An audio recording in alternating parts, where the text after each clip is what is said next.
This year I had the opportunity to be a judge in the Cardboard Edison game design competition.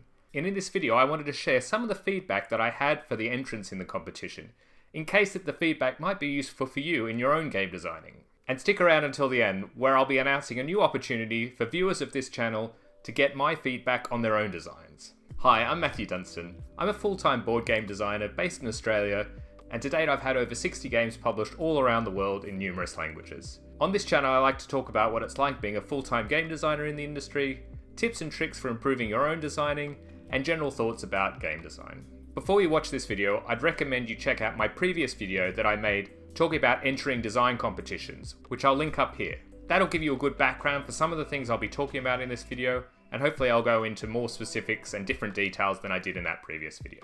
These are not going to be any particular order, I was noting them down as I was judging the contestants. I had 15 games to judge, and in general it was a lot of fun.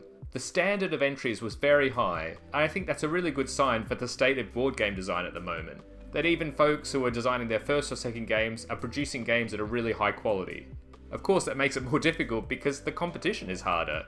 When you design a game, you're up against a lot of quality competition to attract the attention of a publisher.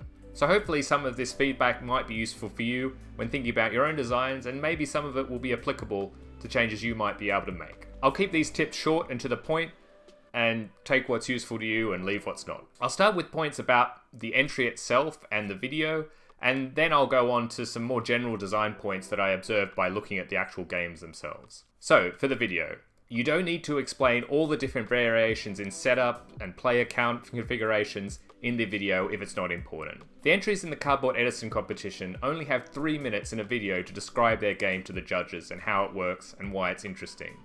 And so spending 20 or 30 seconds of that time describing how the game is different for different player counts or how the setup changes for different variations, I think is a bit of a waste of time.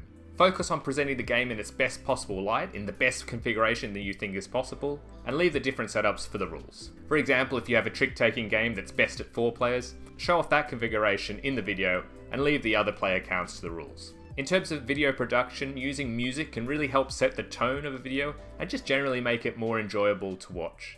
I do know this is a slight step above the most basic way of filming and showing a game, and so I'm not saying that it's absolutely necessary, but when you're looking at a lot of entries in a short period of time, anything can help a video stand out can be really useful. Talking about video editing is certainly beyond the scope of my expertise, and in fact for this YouTube channel, I'm basically teaching myself as I go how to edit videos. So my knowledge is certainly that of a beginner. There's a lot of good resources out on YouTube and in other places to teach you how to do video editing, and there are a lot of great free video editing software programs that you can use. I'm not saying that this is something you need to invest time in for your very first entry in a competition, or in fact, you might not ever need to use it for making videos. But if you are planning on entering a lot of design competitions or pitching via video, it can be a useful way to invest some time just to learn some basics which might level up your video. And adding music is a reasonably easy thing to do, you can see it in my videos, that helps set the tone and improves the experience for the viewer. The last few things about the video are really personal gripes. One is that folks still can't follow instructions for some reason. I had one entry which submitted a 15-minute video when the rules say you can only have 3 minutes, so that was obviously a fail. And I watched enough of the video to get a sense of the game, but already in my mind I was downgrading it for just not being able to read the rules of a competition. So yeah, just do yourself a favor and read the rules of whatever the entry you're trying to do. And this attention to detail follows on to when you're pitching to publishers. Often publishers will have different criteria about how you can pitch them, what they're looking for, both in terms of what they require for a pitch, whether it's a video or a sell sheet or something similar, and also in terms of what types of games and mechanisms they're looking for. And you need to read those carefully to show the publisher that you understand what they're looking for and that you can follow instructions. If you fail at that first hurdle, then it's going to start off your relationship in a bad way.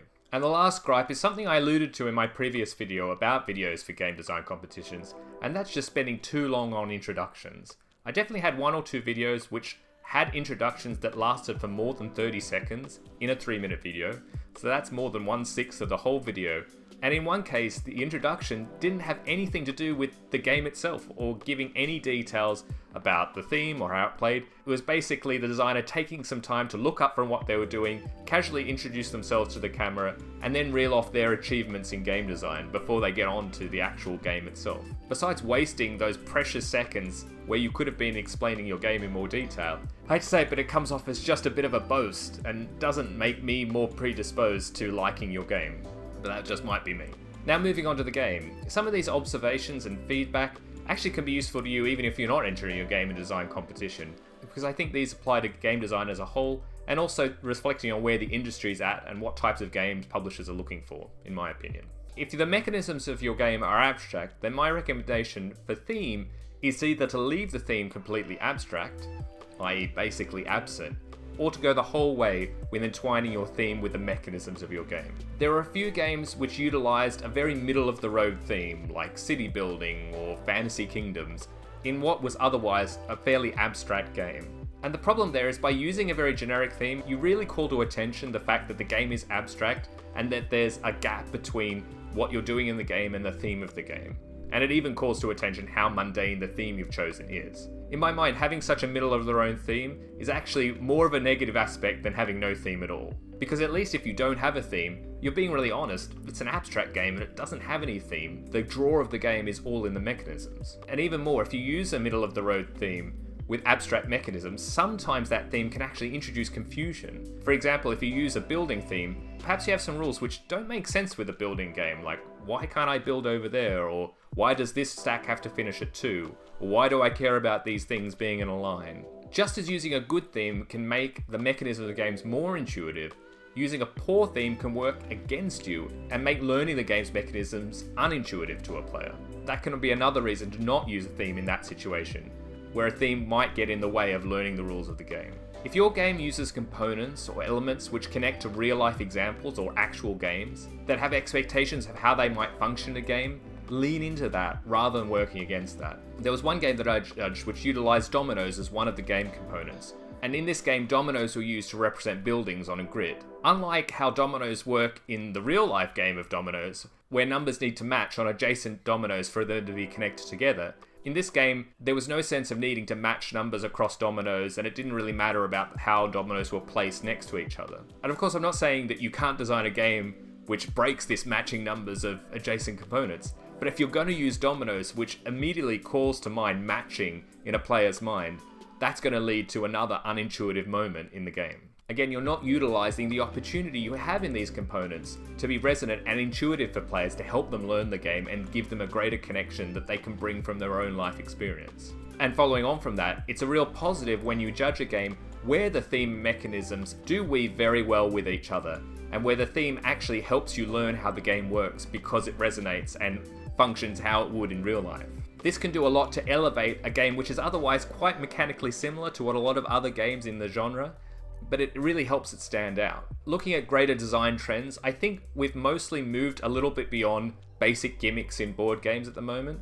I had one game which I judged which used scissors, but the game didn't really use scissors much beyond what we've already seen in similar games like Digsaw by Ellie Dix, or Clip Cut Parks by Sean Graham and Scott Huntington. A gimmick by itself is not enough to make your game stand out. You have to use it in a surprising and new way.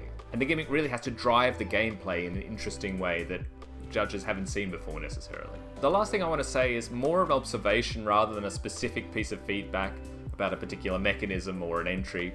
It alludes to what I said at the start of the video, where I think the state of design now is actually quite high. There are a lot of games which I judged which were interesting. They weren't doing exactly what had been done in previous games, they seemed mechanically sound, they seemed like they would have interesting moments, the videos were clear and easy to understand, and they had themes which made sense or at least weren't working against you understanding the game. But they didn't really stand out at all. In fact, after I judged about 5 or 6 of them back to back, it even reinforces this idea that they didn't really stand out very well. I think depending on where you are in your design journey, this observation could be more useful to you or not. I think if you're at the start of your design journey, don't worry about this at all. And this is the trouble about judging entries and you have no idea about the designers. You have no idea how experienced they are, how many other games they've completed. If these were the first games that those designers have made, then I think they've done an excellent job, and that's a really solid starting point for their design journey. They've shown that they can complete a game, which I think is one of the most important things to learn when you're starting out in game design, and they've been able to successfully show off that game to a judge and it be perfectly well understood. I think it's more of a problem if you've made a lot of games and you're getting stuck at this point of making games which are perfectly functional but ultimately forgettable. Unfortunately, these games are unlikely to get picked up by publishers because they don't have something that makes them stand out or makes a player want to buy them when there are plenty of other similarly well-designed games already on the shelves. A lot gets bandied around about this idea of needing a hook in your game, and that could be one way to stand out, but it doesn't have to be. Sometimes having a theme which is a bit unusual and that is particularly well integrated into the mechanism of your game can be just as effective as a physical gimmick or hook. I think some designers might know this feeling when they've pitched their game to a lot of publishers and got positive feedback, but no publisher's actually taken the plunge and offered them a contract. That can be a sign of a well-designed game, but that ultimately doesn't do enough to stand out. I wouldn't take this as a negative thing. I think every time you finish a game, it's a learning experience and it only helps you hone your craft as a game designer. But it can be something to help you understand maybe why you aren't being successful in taking that next step and actually getting your game signed. So those were my observations from judging the entries that I was assigned for the Cardboard Edison competition. Thank you very much to the organisers at Cardboard Edison, Suzanne and Chris, for running the competition again. I think it's a great resource and opportunity for up and coming designers to get some valuable feedback on their games, and I hope that the designers that I gave feedback to found it useful. Speaking of getting feedback, for those who've hung around until this point in the video, I want to announce a new opportunity that I'm going to give viewers of this channel. I'm starting a new series of videos on the channel called Design Doctor, and the idea of the series is for viewers to be able to submit problems that they're having with their design, whatever those problems might be, and I'll record myself giving feedback, trying to help with those problems, and sharing it with them and everyone else on this channel. You can ask for feedback on a number of different things, from how effectively you're presenting your game in a video or a sell sheet, to asking about the actual design. If you're feeling stuck with your design, ask me a specific question about why you're feeling stuck, and I'll do my best to give you some advice to get you out of that stuck bit. There's a link in the description below to a Google Sheet for you to submit one of your games to feature on one of the Design Doctor videos. In that, I'll ask you what type of feedback that you're looking for, what's your specific problem, and then you'll have to upload the game materials that will help me give that feedback, whether that be a video of the game, a sell sheet, a rulebook, or other component files. A requirement, of course, is this: if your game is chosen, it'll feature on a public video on this channel. And while I'll be talking about your design, there is an option in the form if you want to remain anonymous yourself as a person when I discuss the game. I understand for some folks it can be very confronting to be the subject of a public video like this, so I want to do my best to lessen that feeling for those people. My theory behind this Design Doctor series is that the problems that a lot of us face as designers are shared amongst many. You're not alone in what you're going through, and hopefully me discussing someone else's problem might give you insight into your own. And so I'd really encourage you to sign up your game in the link below, and I'll get to giving feedback on these games, and hopefully they'll be useful for everyone. Also, I'd love to hear your feedback about this Design Doctor idea in the comments below. Do you think it's a good idea? Are there any particular things you'd like to see in the way I give feedback, or different aspects you'd like me to consider in asking what people need to submit? It's a new idea, and just like any new game prototype, the first iteration might be a bit rough, but I'll keep changing and playtesting it with you on this channel until we reach the best form of this series, hopefully. And also, if you entered the Cardboard Edison design competition yourself, feel free to share how you did and what feedback you got in the comments below. I'd love it to be a place that we could all celebrate our wins together, because believe me, it's an achievement already to have entered the competition, no matter how well you did. But until next time, all the best with your designing, and thanks for watching. Bye.